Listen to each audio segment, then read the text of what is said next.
Halo, nama saya Alvin Budijaya Katur Harjo dengan nomor induk mahasiswa 0513242773. Hari ini, atau saat ini, saya ingin membagikan refleksi tentang pelajaran dari sejarah Pancasila bagi generasi muda.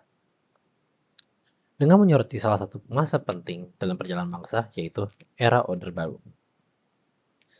Setelah melewati masa demokrasi terpimpin yang penuh gejolak, Indonesia memasuki masa Orde Baru pada tahun 1966. Pada masa itu, pemerintah menjadikan Pancasila sebagai asas tunggal dalam kehidupan berbangsa dan negara. Tujuannya adalah untuk menjaga stabilitas dan persatuan. Setelah konflik politik dari ideologi di masa sebelumnya, semua organisasi politik, sosial, dan bahkan kampus diwajibkan menjadikan Pancasila sebagai dasar. Secara historis, kebijakan ini mencerminkan upaya untuk menegakkan sila ketiga, yaitu persatuan Indonesia, yaitu menjaga keutuhan bangsa agar tidak terpecah. Namun, di sisi lain, penerapan yang terlalu kaku dan bersifat satu arah justru membuat nilai-nilai Pancasila kehilangan maknanya di masyarakat. Banyak orang hanya mengucapkan, tetapi tidak benar-benar menghayatinya. Dari peristiwa ini, saya belajar satu hal yang penting, bahwa nilai Pancasila tidak bisa dipaksakan dari atas. Ia harus tumbuh dari kesadaran setiap individu. Kalau kita lihat lebih dalam, masa Orde Baru juga mengajarkan tentang pentingnya keadilan sosial bagi seluruh rakyat Indonesia. Pembangunan memang berhasil menciptakan kemajuan Indonesia, tapi tidak merata.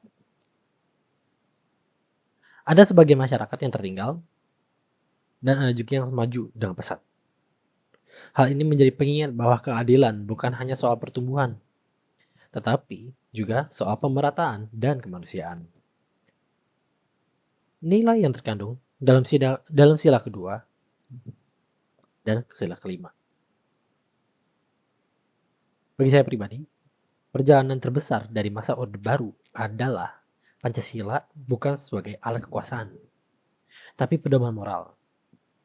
Sebagai generasi muda, yaitu kita, para mahasiswa, yang hidup di era digital dan penuh kebebasan, kita justru harus punya tanggung jawab untuk menghidupkan kembali nilai-nilai tersebut. Bukan karena diwajibkan, tapi karena kita sadar bahwa nilai itu menjaga arah bangsa. Di tengah dunia yang serba cepat dan penuh perbedaan pandangan, persatuan Indonesia dan kemanusiaan adil dan beradab menjadi pegangan agar kita tetap saling menghargai, berpikir jernih, dan tidak mudah terpecah. Bagi saya, pelajaran dari sejarah Pancasila di masa Orde Baru adalah penting dalam memahami, bukan sekedar menghafal. Karena nilai-nilai itu hidup di tubuh kita, di hati kita, tumbuh berbarengan dengan kita, berirama dengan hidupnya kita. Pancasila tidak akan pernah menjadi dokumen masa lalu, tapi akan terus maju dan menjadi arah bagi masa depan bangsa dan masyarakat tersebut. Terima kasih.